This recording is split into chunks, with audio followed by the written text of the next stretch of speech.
So, ladies and gentlemen, welcome to the 12th Cancer Charity Support Fund Investment Talk today. I'm very happy that you're all here. The sponsor of this event, I don't know if you can see this, is P&G, the company that I work for, supporting this fund together with a few optimists and engaged volunteers is my night job at P&G. We do this event 3 to 4 times a year to talk to the financial communities about the challenges of fighting cancer. And so it's my honor and pleasure to give you a 5-minute talk on that subject before we start with this fantastic panel, which we were able to put together here today. So last time we had this event was in November last year, and I gave you my speech about why I'm frustrated about the progress in charity in general. And you sometimes wonder when you look around, is this really working, this charity thing, or is this something you should better abandon? And if you look around, what is frustrating is you've never heard of any charity in the world like any hunger charity that eradicated world hunger. You've never heard about a homeless charity that succeeded in finishing homelessness. You definitely never heard about a cancer charity that succeeded in beating cancer. So I also gave you my personal view why this is not happening. And just to summarize quickly this view, I told you that one reason charities are not able to fight these big questions, which are pressing questions for humanity, is because we as donors don't allow them to do this. We as donors somehow seem to think that anything that doesn't go directly to the recipient of the cause, anything that goes to the so-called overhead costs, administrative costs, is bad, and we hate to see charities do advertising in the press and the media. We don't allow charities to hire the top talent. We don't allow them to use their funds to take appropriate risks, and we certainly don't allow them, from this perspective, to communicate appropriately with about the causes that they're trying to alleviate. So basically what we prevent charities from being is these global forces that can actually address pressing humanitarian problems. The funny thing is that we're completely happy to pay 30% markup on any Nike sneaker, because we know that these globally active companies, if they're corporate entities, they use about 10 to 30% of the price we pay for administration and marketing. So somehow we're split personalities in this regard. We treat commercial enterprises this way, and we treat charities this way. And this is at the root of why charities cannot be successful with the topics that they're actually enlisted to do. Now, this is slightly abstract, so today I was thinking to myself, let's be a little bit more concrete. What is at stake talking about cancer charity, and what is at stake for the people I'm talking to now? So I'm assuming an age group of people who are between 40 and 65. You know, we all know that at 85 we'll probably catch cancer and die. But what is happening to people who are in the middle of life, who are in a job, who have a family, who are active socially, who are engaged? And so this age bracket is particularly important. People between 40 and 65, the biggest killer of this age group is actually cancer. I wasn't aware of this. I thought it was heart disease or something, but in fact it is cancer. So it's a huge problem in terms of numbers. I'm happy to report that it's not a huge problem, but people in this age group are dying because of cancer, and this is the #1 killer. Now, there are a lot of analysis and a lot of data research on this, so we know about the mortality of people in this age group, and the surprising fact that some research have been able to bring up is that about 40% of the deaths in this age group caused by cancer can be avoided, can be prevented. And that's, ladies and gentlemen, the point, and that's what is at stake with cancer charity and what I'd like to talk about here today. So how can you reduce the number of deaths in this particular age group? It's not something that commercial enterprises are addressing. It's something that really is in the field of charities. Somebody has to take care. In Switzerland, it's the Krebsliga Schweiz predominantly. And there are basically three things. Most of you probably know. There needs to be an awareness about healthy lifestyles. We all know there are some choices which, support cancer, like smoking. If you don't smoke, you've got a lower probability of dying from cancer. There are a couple of other things. I don't know how in detail you are aware of all these things, lifestyle choices that you can make. From my side, I can tell you I'm aware of some, and probably not of all. So that's one point, information about lifestyle choices. The second point is tumor screening. I don't know how many people of you know that the Krebsliga is currently running a big initiative. They say it's a big initiative on intestinal cancer screening. It's an important screen, easy to do and very efficient. I don't know how many of you know it's going on. It's a big deal for the Krebsliga Schweiz. I don't know how many got active based on the information you received. There's something you can do. There are many things that you can do, like screening, like building databases on stem cell samples and so on and so forth. I'm not aware of most of the things that are going on, but I can tell you that.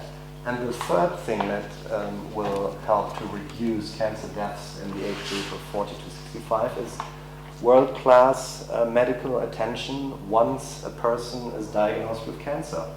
So at the moment in Switzerland, you get cancer treatment at basically every bigger hospital. Is that going to be the best cancer treatment you can get? Probably not. If you look at other countries, I can tell you in Germany, the move has been to comprehensive cancer centers. In Germany, there are 13 clinics that specialize in specific cancer topics. They're all integrated. They are integrated in terms of research. Don't forget, cancer is not just one disease. It's more like 200 diseases that are vastly different. So there needs to be a lot of research integration, a lot of communication. If a cancer patient moves from one center to the next, the information that travels with him needs to be comprehensive to the next cancer center and so on and so forth. So these three things are different stages of fighting cancer, from before it happens to preventing it at certain risk levels to actually trying to heal it once it's been diagnosed. And this is really a central part of what I believe cancer charity needs to be for. And now the bad news is that it all relies on this boring, unsexy, administrative overhead costs that don't go directly to the recipient, but would offer a disproportional level of well-being to the people affected and would help to reduce the number of cancer deaths in specific areas. So I'm talking to you about all this to bring you the Cancer Charity Support Fund, which we're promoting with a group of optimistic volunteers. The fund is creating donations for specifically this bucket of so-called overhead costs. So this is why this fund is interesting and more interesting than, say, focusing donations on specific areas. Since its launch, the fund has been able to create 2.2 million Swiss francs in donations, and we hope to make it grow and make it perform to create even more donations with this regard. And this is almost the end of my little speech here. Before I end, I just wanted to say the comprehensive cancer centers that we have in Germany have arrived in Switzerland. They're now part of the National Strategy Against Cancer. There is a project group in Switzerland trying to establish the idea of having functional, specialized cancer centers all over Switzerland. At the moment, this group is fundraising for be feasibility studies. So somebody could be writing history by writing a check over 550,000 Swiss francs to kick this project off, which will benefit people affected by cancer disproportionately, I think. So I'll stop here. I would like to present to you the moderator of today, Professor Maurice Beragnana. He is already well known. He's been a panelist many times before. Today I'm very happy to have him as a moderator. He is the CIO of Zuckerberg Finanz, and as an economist interested in the topic of India for a long time. He has traveled India extensively and always good for some non-consensus views on the topic. So thank you, Maurice. I'll hand over to you. Thank you, Volker. Yes, today we have a program. Actually, the topic is India. India is still rising, right? But how long and how far will it go? Is there a moment of truth? We have 3 panelists here. Actually, we were planning to have a 4th one, but he was stuck in a train had to stop due to suicide, and so we miss Jay today. We have Andreas, Chris, and Ron on our panel, and maybe I would like to offer Andreas to say some words about your links to India. You have been last year an co-organizer of a Swiss India Healthcare Congress in Zug. You're CEO at HBM Healthcare Investments. What is your link to India? So the first time I went to India in the year 2000, exactly for looking at the drug industry, the pharmaceutical industry, because as a chemist, I can tell you there are thousands of well-educated chemists in India, and they were championing the re-engineering of molecules. And this was in 2000 a small industry, a few billions in market cap, and today it's over 100 billion market cap, and roughly 10% of all drugs sold worldwide already come out of India. In the US, it's about 25% of all drugs, and this is by volume, come out of India because they have been mastering the production of these small molecules. It's basically the small molecule environment that we're talking of versus biologics. So in 2000, I really got in the middle of it and got to know probably a good dozen of the leading entrepreneurs at that stage. And just to give examples, some of them had market caps of 50 million.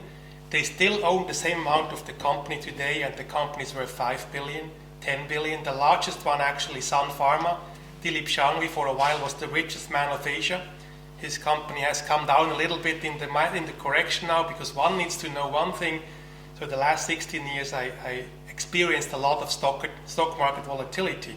In India, of course, you go through the cycles, but as I mentioned to you now, the value creation has been immense. And through all these contacts that I made in 2000, over the years I developed a lot of friendships, also in totally different industries, from the IT industry to real estate, and I really saw what has changed. It's a massive change over the last years, especially in the second-tier cities like Hyderabad, Ahmedabad, but also Mumbai. And the second-tier cities had a chance to improve their infrastructure earlier on, and are in some areas. I say Hyderabad, I could show you regions of the city which feel like Southern California, where they have, and this in contrast, of course, to the starving, totally poor, villagers that are just living at the edge of the city or come to the city to get something for the daily survival. So you have the massive spread that you can experience in one day between the billionaires and the poor. And so I really got hooked on the culture, on the people, on the food also, and of course in our industry. And so we invested a significant portion over the years in India. And I remember my board in 2001, when we started, they allowed me to put like 1% into India, because I said, how you can bring the money back. So the India healthcare index, which at that time was already consisting of some of the larger companies, has actually done more than tenfold since 2000, in Indian rupees. And even in dollar terms, the dollar when I started investing was 39 to the rupee. So 39 rupees was $1. Today we're at 67. So currency has had an impact, and we will discuss that. But it's a 3 to 5% annual depreciation that you have seen. You still made a massive outperformance to anything except maybe the global biotech industry in terms of looking at value creation. So in that sense, we will go on with others, but we have made probably 25 investments, all in drug manufacturers, formulation manufacturers, but also healthcare providers like orthopedic clinics, dialysis centers, and we work intensively together with Tata. Tata is a leading conglomerate in India. You probably have heard of them for Tata Steel, Tata Automobile, Tata Consultancy, and they have almost nothing in pharma, and that's why we were able to actually work with them and make some pharma investments. That's just very briefly, my excitement about India and the experience that we had. Chris, what is your background? You have been manager to 2 funds in India. You were focusing on small and mid caps, especially small caps, but how small are small caps? And how do you perceive them today? Yeah, well, actually I have a natural link to India, obviously, but I'm Swiss, but my parents are from India. I grew up in Switzerland. The link to mid and small cap I get to because when I finished my studies, and India was really at the nascent stage in early 2000, and when the market started really to pick up was in 2003. Then I said, okay, India is getting interesting, but the growth where I see Indian entrepreneurship is mostly coming from mid and small cap. 95% of the companies are owned by family. It's a family-run businesses, and where I see this entrepreneurship of Indians are captured in this segment. So I see a lot of opportunities, and therefore the link came from that, because you have nascent industries. India is very strong. Actually, you talked about pharma. There's one I can particularly name is NAPCO Pharma, which is very strong in oncology, in domestic oncology. Yes. And the other ones, you can also see, you talk about Tata, Reliances, Bharti, etc., but also you have to see in that mid-range or in small cap, you have many companies that are under the radar screen where they have a lot of potential and you can unlock the value. Coming to the question, so what is the mid and small cap? So, India, you have 5,500 companies listed in the Indian market, but when you come to take the top 500, it covers already like 90 to 95% of the market cap. So what is a problem in the Indian stock market is a liquidity. So what we consider as, let's say, mid-range would be from 100 million to 5 billion. Yep. So above 1 billion you have more liquidity, and below that you can get a decent liquidity. And typically, how many analysts cover a company, let's say with a market cap of 500 million US dollars? Very few, very few. For example, if you take Infosys, the largest, one of the largest stock in the Indian market, 61 analysts they cover. It's more than Apple. And you come to below 500, maybe one or two. Even very rarely, and not even a coverage. But for example, if you see into infrastructure companies where you go through the value chain, the major companies are covered is also of the interest of FIIs, because the bigger companies you have more interest from FIIs, and the lower market cap and less liquidity, the FIIs are not interested. So the analyst coverage is also not there because of that's the reason. Okay. And Ron Paul, what is your link to India? Thanks, Morris, for inviting me. Our link is, I'm half Indian, half Swiss, and I know the country since about 47 years, from a small boy to a mid-aged person. We've been flabbergasted, we've been very intensively engaged in India since 12 years, and we've been absolutely flabbergasted by the opportunities lying there through the what we would call the chaos of the Indian supply chain and infrastructure. We're focused on agriculture and the food and beverage supply chain. A mega trend in India, obviously, because people need healthy food and reliable sources of nutrition. And within this value chain in India, many parts of this industrial chain are missing. And on the other side, you have this 200 million middle class pulling India along like a steam train, which can't stop and is able to survive bumps from the world economy and moving along on its own. And the consumer needs of these people are rising, and they're not met.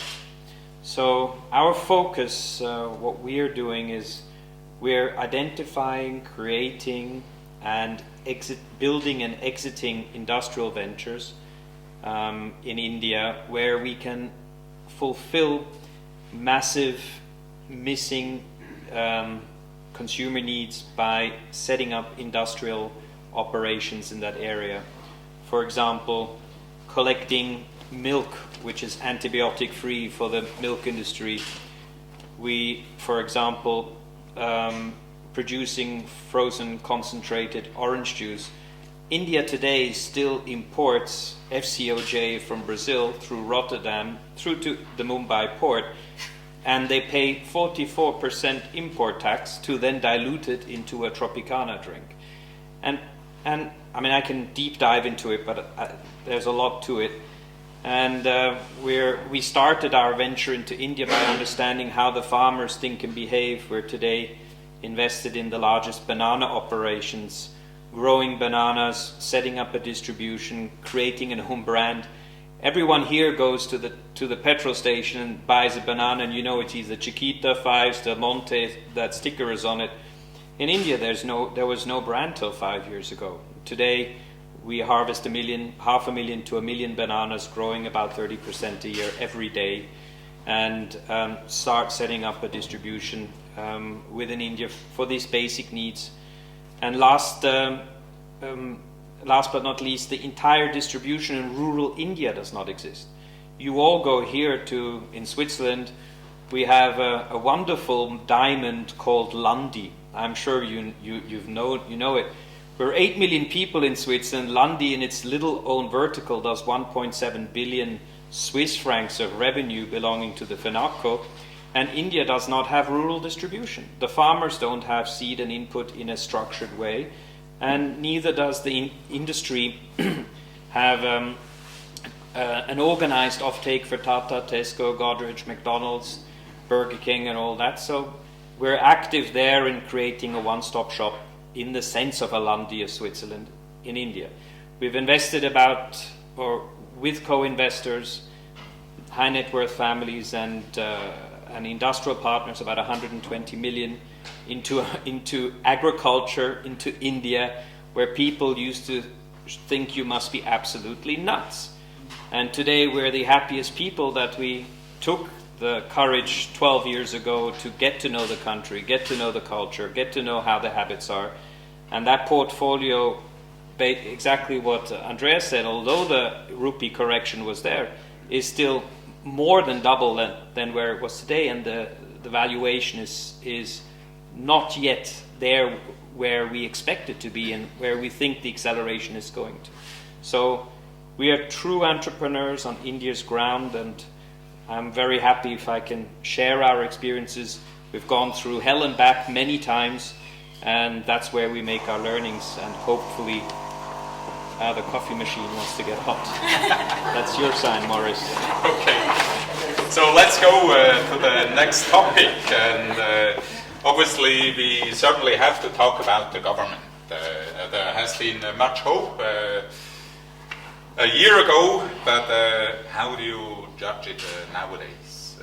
The problem between central government, state government, problems with taxes between states and so on. Chris? Well, there's a lot to talk about the government actually. So to make it short, you know that India has this general election in 2014, where one of the biggest party, BJP, with the leadership Mr. Narendra Modi, won the election with a majority, which didn't happen for a long time. So the expectations were so built up, but you can only disappoint, right? Because one thing people didn't get it that Mr. Modi didn't have the majority in the upper house. So if you want to push reforms, that you need to have the approval from the upper house, which is now majority led by the Congress, which is the opposition party. So you know what happens in a democracy with a multi-party driven government. So if one is more to push some reforms, the other one is opposing, as naturally what happens in all democracies. So what he's doing now is he's now allocating the power to the states. So the states said, okay, if you want to attract investment, you do the beauty contest. And in the meantime, what he's doing is opening up the FDI allowance to several sectors. One of them now recently was the retail. Exactly. So good for you, 100% opening, and also to e-commerce, which is a very nascent stage in India. So he is doing whatever is possible on the underlying framework for a long-term sustainable growth, but it will take some time. It will take, you can't make it very quickly in such a big country with 1.25 billion people, with states, different states, with different kind of population, culture, 22 national languages. So, it will take some time for, let's say, I think all this will kickstart in 2-3 years ahead. So the government is doing whatever is necessary, and I'm very positive on Modi's leadership. Ron, can you give us some insights on your problems and difficulties, not just with the government, but with the administration itself? This is probably even the higher or even more difficult to convince them sometimes that it's of good if you build something very new and not known to them. Well, I try to give you an answer from 3 stakeholder perspectives. One stakeholder perspective, as an investor and entrepreneur, you come up, you go to India and you say, we're going to build you a factory for $60 million.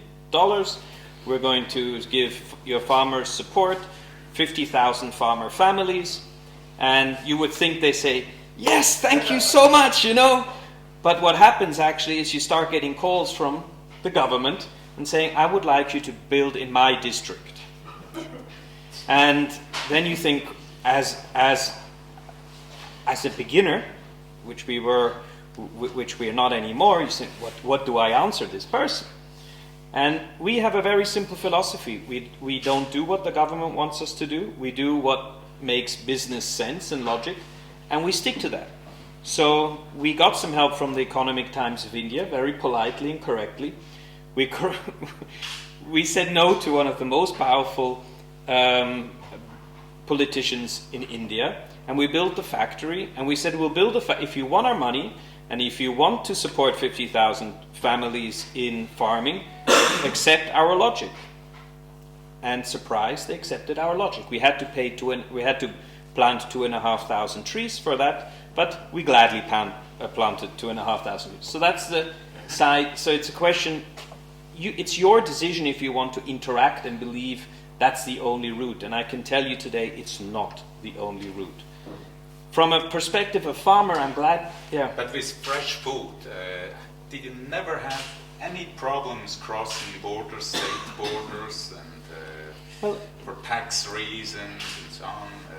Well, that's also a question how you set up your logistics. For example, it's all set up in the same state. So either you have to have cross-border licenses, or you only have to have, if you only have one license, it's your own fault. You need to understand how the operations in India work, and there you have to have the professionals who know the tricks of the trade. We're not meaning paying someone at the border, but just how do you set it up the Indian way. We spend so much legal time setting up a business just on getting all licenses and tradings and getting all the ticks on the boxes, because we don't want to go there and pay someone some money for us, but we rather go and do it, and everyone knows that if they work with us they will not get a penny. So that's fine. We put it in our budgets. But what I wanted to say on the Modi government, we have 8 million people living in Switzerland and 7 presidents. And we have 1 president in India and 1.3 billion people. We have a country which has been in a sort of a monarchy for how many years? 10 years, more than 10 years. Really, and driven by other purposes than what we would want to as investors coming from outside. And it's going to take time for someone to turn around a company with 1.3 billion people. So when we walk to farmers, they say, "Hey, Ron, Saib, money is not coming down, sir." And I said, you have to be patient, So but we see the movement. Yeah, you practice the head shaking. We see the movement on the level of the budget, on the reforms, but it's the people on the bottom that are getting impatient. And I really hope, and I tell them, just be patient. It's on its way. And as a stakeholder, as a visitor, which all of us can confirm, I'm sure you've traveled to India. India's changing month by month. You land there, we're there every month. Things are changing. So I hope that gives you an answer. What is your experience with IP rights, with patents, with the environment within the healthcare sector? I have some good examples. Basically, patents that are issued past 95 are generally respected. And I say generally, there's some exceptions. Also, what is very important is when I started in 2000, as I mentioned, Roche or Novartis would have never gone down with a molecule that was in clinical development where the IP has been issued, but they go there for synthesizing that molecule or do work on that. Now some of the largest contract manufacturers actually work exactly for the top pharma around the world on molecules that are in the early stage, where not even on the market, where they could really benefit from not looking at the IP.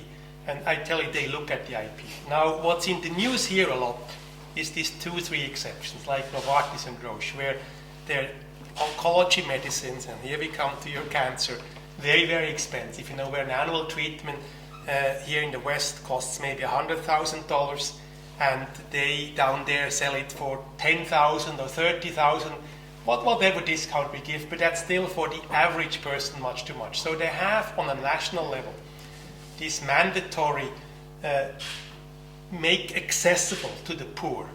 And so they say, this is a molecule which is of such economic value for us that our poor people need to have it, and we want to produce it in India at the lowest cost possible and give it and provide it to these poor people without making money. And so that's a principle where they have a few doors open. That has been applied 2-3 times. Unfortunately, one drug was from Roche and one from Novartis. Now the Novartis case is actually even trickier. There's a crystal form of the molecule called Gleevec, which you might all have heard. It's a kinase inhibitor, billion-dollar drug, was one of the largest selling, is going off patent now anyway. And the Indians said, this patent was before 95, the original patent, but you made a crystal form in 97, which was patented again. So, and they do not accept the new crystal form because they said that's prior art. And that's why in that instance, they were just allowing this drug by their industry to be produced and sold. So we are hearing here tremendous noise, also on a political level, on basically nothing. I must say it like that. It's really, they respect the patents, they respect the IP, they want to be players because they will also have IP from their country, and so only if they respect the international laws will they be member of the community, and that's ultimately what's happening. But there's exceptions now. If I could maybe just also get some insight on infrastructure from your perception, not traffic infrastructure, FDA-approved labs, infrastructure in education. How vast is the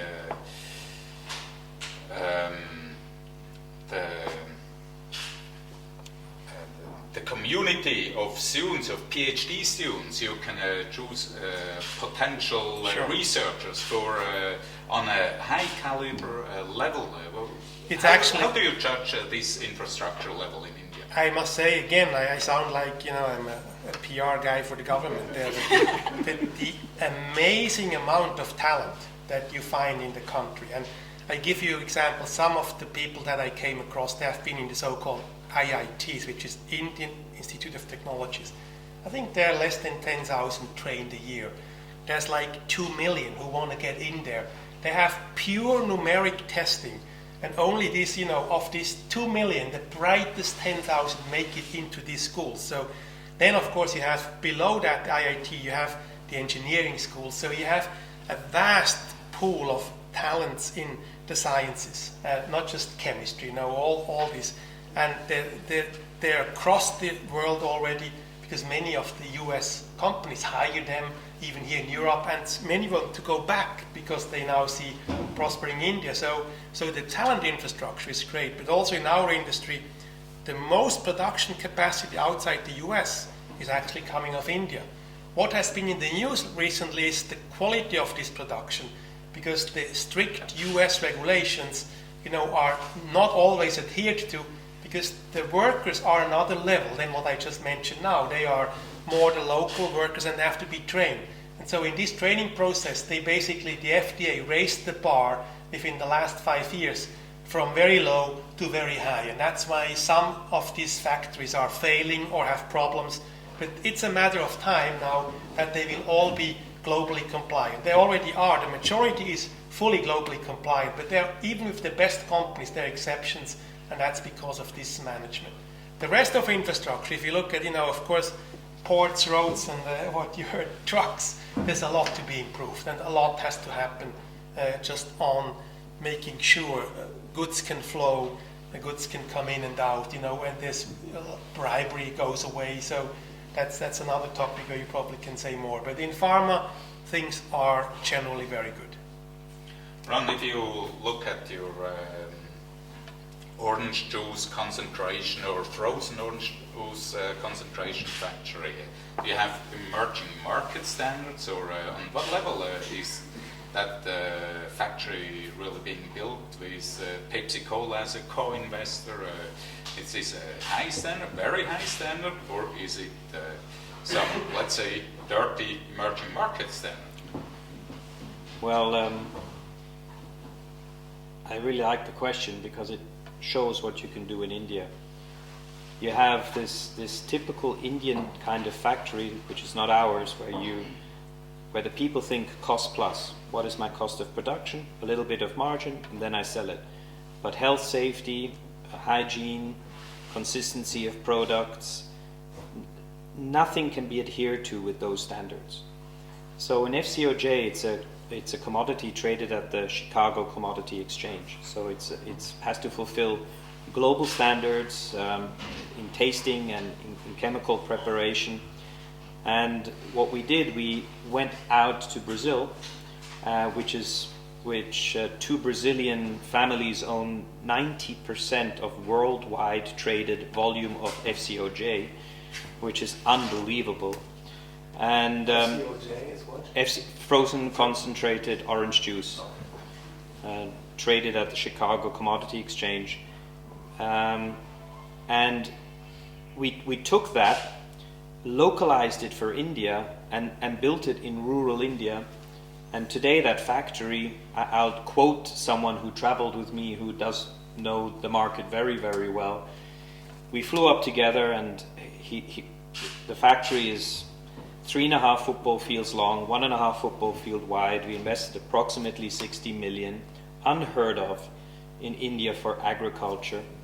The factory processes 550,000 tons of citrus every year, which is about 7% of India's production.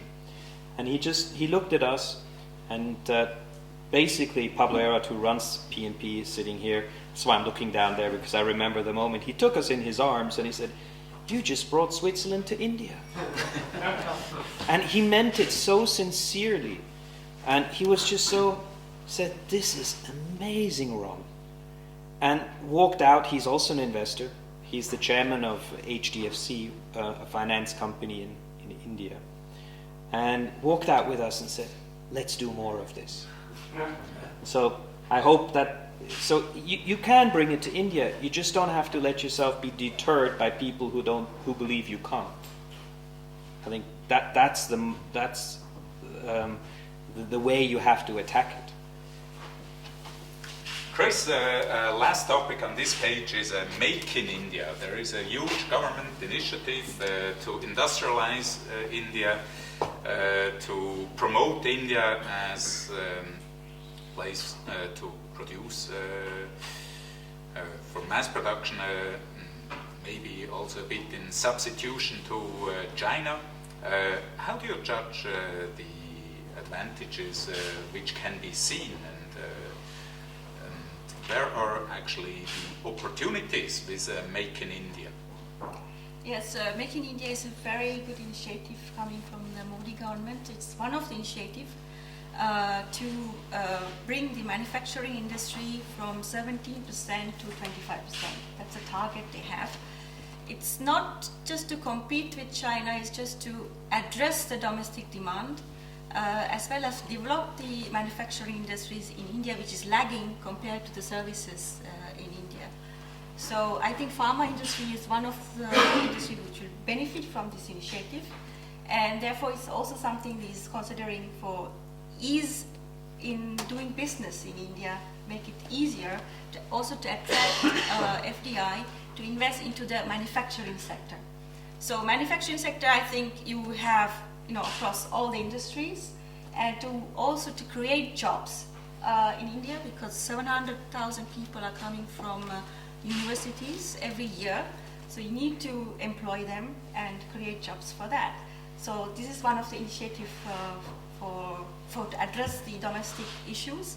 And I think technology is one of the advantage of India, because India is quite advanced in that sense, and we don't see a lot of, it's quite of iceberg, because India has developed quite some technologies which is used internationally. For example, Boeing 787 Streamline uses the technology to land in a lower visibility and to avoid collision in the sky.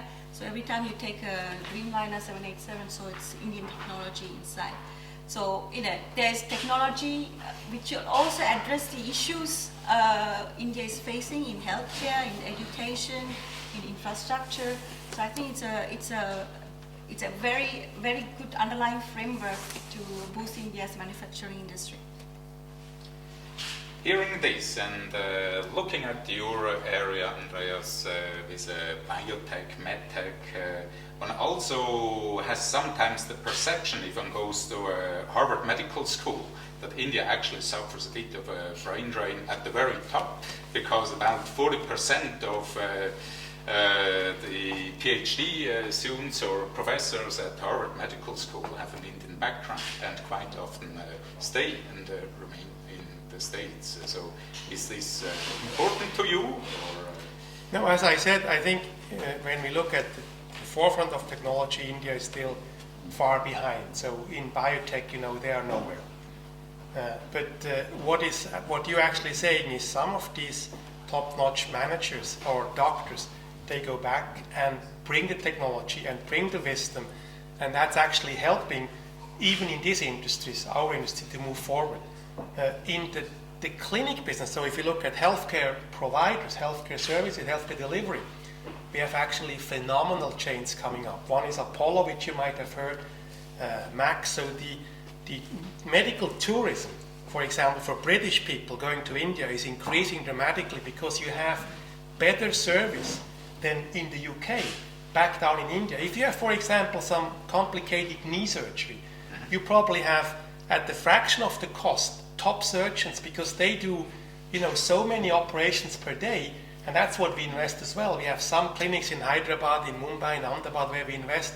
We see talent down there that is just being shaped, and also young doctors, coming through the ranks, and all of a sudden they make very good high middle class salaries, and they often have a share in their franchise. So you have the whole healthcare delivery spectrum is a great area of growth, and it's profiting from these expats, you know. Okay, maybe coming to the last round, currency risks. Do we actually have to just calculate this 3-4% devaluation a year, or to Swiss franc even 4 or 5%, or is it now even maybe currency account balance sheet is going better, trade balance sheets are going better, oil price impact is lower, gold price impact is lower. What is actually your view, Chris, on the currency perspective? Yes, if you look at the long-term currency appreciation, as Andreas mentioned, currency has depreciated more than 50% over the last, let's say, 7-8 years. So it is a risk. The currency has depreciated, but I think going forward, with the FDI inflows coming in, with the current account deficit, recovering, with the government's commitment to maintain the fiscal deficit at 3.5%, I think currency has a good chance to remain at least at these levels, or if not, to slightly appreciate going forward. And that will be also good for the bond investments. Ron, do you raise your funds in Swiss francs, in rupees, in US dollars, and how is your reporting actually here in Zurich? Swiss francs and US dollars. Yeah. So we get impacted with the same thing, with the same elements. So if you look at it on an overall level, although the depreciation was there, the overall value increase has still been considerably higher. And in the operations, obviously, and only purely on Indian rupee base, it's advantageous because we earn more rupees if we export. So it really depends what kind of business are you in, is your investment money coming in. So the two different angles to look at it. But in certain business we hedge it. In certain businesses we feel we don't need to. So it's okay. Is currency risk for you something important, or is it just part of its origin business risk actually? So in many of our businesses actually is a natural hedge. So many of the companies that we invest are actually exporting into the euro and dollar area, and as you said before, they have now lower cost for the goods and sell at a higher price. So you have there a natural hedge. Of course, in the businesses that are just like a clinic operating in India, you have the rupee risk, and you just got to factor it in. But there we also, right now, the next 3-4 years, we don't see a big further pressure on devaluation. There might be, there's some volatility swings always, but all the arguments that we heard are actually, I think, grasping it and stabilizing. And also just to add, because if you take a long-term chart of the Nifty index comparing with the S&P 500 or MSCI World, I mean, you have doubled your money over the last 10 years, despite of rupee volatility. So you have doubled your money, your investment. I give you a couple of numbers also. So let's say the 3 to 5% that we had the last 7 to 10 years. I mean, the pharma market in India, as an example, grows 15%. For the foreseeable, it grew 17%. It's 15% foreseen for the next 5 to 10 years. The international healthcare market is growing at 23%. I mean, export of India into the international market, 23%. Where do you have this dramatic double-digit growth? That will lead to massive value creation. And on an overall global scale, these companies are undervalued. And then you have the consumer. These mid-caps, there will be so many initiatives coming because the consumer demand is there. What we heard now, being it agricultural goods, food, being it, from toys to just consumables, there's a massive, massive move. That's why I'm a total India bull. And you have to just, if the volatility is there, just don't even blink. Just go through the storm. It's like, you have a little turbulence occasionally, but you're still climbing, you're not going to land. That sounds pretty interesting as a moment of truth judgment. Ron, do you have any investments in other countries, or will the point of actually the the moment of truth will also be so bright for you in India, that you don't have to diversify country risks? The opportunities in India are so vast that we have made a very conscious decision only to focus on India. So I will stop my career by not going to any other countries, but by having really tried to understand India and trying to professionalize our investment philosophy and processes within that country, and hope to give it on to other people. Chris, if someone wants to invest in India, well, what is now your suggestion? What are you working on?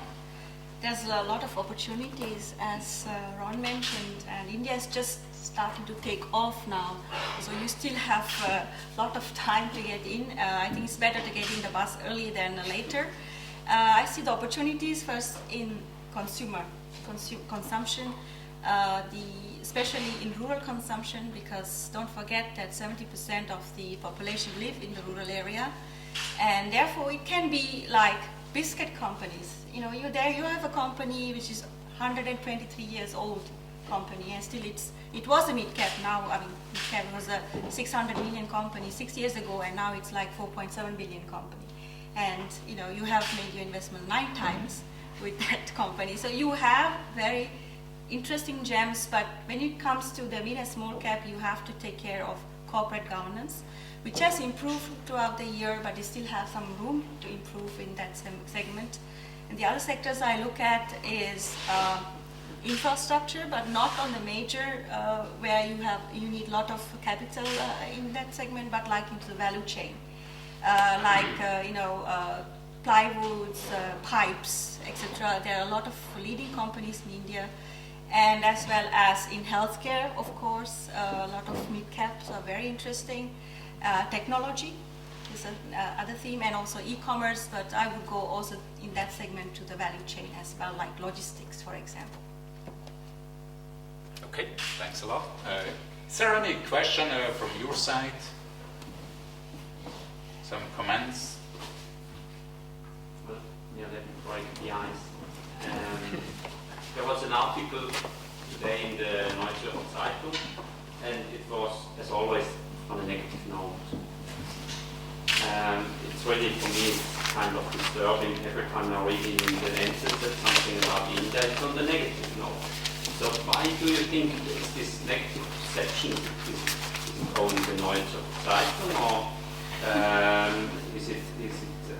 what could be the reasons for this, and how can one change it? Like, maybe I start with one thing. So one of the problems from an investor perspective, and this is the Wirtschaftsteil in NZZ, as I saw it, is that you have very little possibility to invest into India, as for example a Swiss investor. You know, we have some funds which we just discussed, you have some bond funds as well, but if you want to buy equity, you can buy some equities on New York Stock Exchange, a couple are in London. There's a very few stocks that you can actually buy.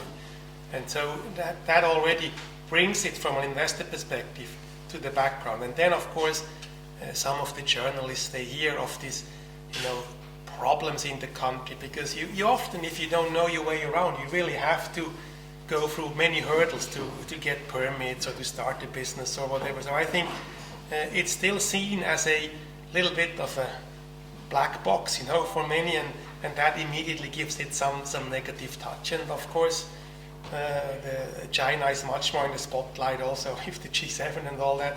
So India is still a bit stiefmütterlich in Schweizerdeutsch behandelt. I think if the next 10, 20 years, because this is really a growth engine which I see coming stronger, that might change to a degree. It depends a lot also what happens in the country. And as we heard, changes are not as fast as some people expect. It just takes time. It's these processes are, in decades and not in years.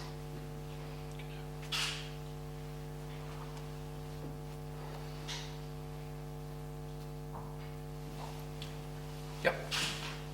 Maybe what I was missing is the aspect of the religion. When I traveled extensively in India, the religion is always on top of everything. So what do you think is much does it hold back the process of the going forward of India? Das Kassensystem, the names, you know, if it's a Brahman or what's your opinion on that? Okay, yes. Well, 85%, I say more or less, roughly 85% of Indian population belong to the Hinduism.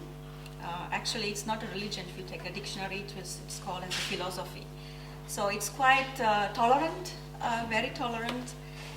So I don't think religion will be an issue, but I think, as you mentioned, caste, it has impact in the rural part of India where the education levels are quite low. And urban India is not, you don't see that much of impact everyday's life. But also education, they do have access to education. You have a certain quota to enter the university, as you mentioned, 2 million students are applying, but you know, still you having that chance, you have a portion of quota that you have to accept from the low caste. So they can access to the education. When it comes to employment, I don't think there will be an issue because employers would like to hire the talented people. And of course, rural India still has an issue, of course. But can you also maybe elaborate a little bit on the distribution of smartphones? I mean, meanwhile, we have more than 400 million smartphones has penetrated, even in each corner of a slum, and that's unseen in any emerging market, and actually leads to some sort of a much broader access of knowledge, and it's not channeled as in China. It's not it's an open democracy, and it's very proud of being a democracy, and I believe the access to education, the access to information, the access to business opportunity has been made open tremendously by this movement of smartphones and accessibility to information. Right. I mean, I can only confirm that. We're always astonished. You can go to any corner of agriculture India, and there you have the, 60-year-old agriculturist at his house, barely got the satellite television working upstairs, but the newest smartphone in his hand, and it's just amazing. The picture is amazing. And I wanted to say just a comment on the religion part. I mean, it's also an advantage in itself. India is quite a tolerant nation. What living with each other in different beliefs and philosophies and religions, which also in itself till now has given stability. Within a company, you still need to understand the caste system, because you can mess up how you run up a company if you don't understand that. So there is still a necessity from a leadership or management point of view to understand how that system works. That's part of India's reality. And at the same time, India is one of the very few countries in the world where so many different beliefs live together. And if you take the number of people living there, actually not a lot happens. So India is quite, actually tolerant means, you have thousands of gods. You can even select the god to whom you want to pray. So it's a naturally tolerant religion, actually. Yeah, in the cities also you see, the young people are, of course, being westernized, and what you say, the technology helps. So it's going to take time, but I hope that the tolerance remains, that they don't have the movements, where the religions build barriers like we see it now. So far it's been rather well handled. There's some, as always, some few extreme sources which the government also takes to, suppress. Yep. How much do you attribute to the relatively slow development of India over the last 10 years vis-à-vis China, which is often mentioned, to taboos in the society which are not addressed? You all mentioned tolerance, big advantage which you would think. How much could you attribute the tolerance of the society not being able to make changes or make an effort to make changes? A few years ago, I think in 2006, Edward Luce wrote this book, In Spite of the Gods. I have to. I think it was quite significant work on India and how it overcomes religious and other hurdles to make a move and become a fast-growing country, which it actually is. But there are taboos in the society which we see sometimes when we cannot address. Slums, for example, was a taboo when Slumdog Millionaire came out. We talked to people and are these slums like that? And say, no, they don't exist. But they do exist. So there is a tolerance in the society of that kind and not kind of a will to make this disappear or change. I don't know enough about the tolerance. The only thing I can say from a direct comparison of India and China in the big picture of developing, of course, with what we heard before, the democracy. In India, if you want to build a street from A to B and it would go through the slum and it would grow buildings down, you can't get it done. You have to negotiate for 10 years and probably still can't. In China, they just take the bulldozers and go down with it. And I mean, this is a cultural aspect which will take a long time in India to get to that level. That's why China is far ahead, and I'm not seeing India catching up in the big picture. But as a Binnenwirtschaft and as a economic force, they're growing and they're moving up. But it's not just the tolerance. There's just many other parts of the system which don't allow them to grow that same speed. And in our industry, for example, the government in India has also supported research and give some tax breaks, but in China they just say we put 50 billion down for innovation in biotech, and they just go at the forefront of biotech, and then they bulldoze through, and they will be the leaders in biotech. I tell you, if you look 10-15 years out, they will be the next US wave of biotech. That the new innovations, and I have very good friends down there who are in this industry, they're coming out of China. They will be in par with many of the US activities. But that's another discussion. We can go on another time. Okay, actually, we have to stop here. To summarize it, we can put here a smile on this slide, and we see a bright future to India. And we certainly have some more time at drinking some coffee later on. Eating some fruits to discuss more about India. If someone wants to travel to India, I always lead a group of 20 to 30 postgraduate students, investors. We're going to travel at the end of July to Hyderabad, to Delhi. We're going to visit about 10 companies. We then go on to Hong Kong, Shanghai, and Beijing, and visit there another 10 companies. So in the end, you will have a perfect view on both countries. Both are emerging, but from a different level with many different opportunities. And I believe that something we have learned, that we have still many opportunities in India, and here are the experts. Thank you very much for being on the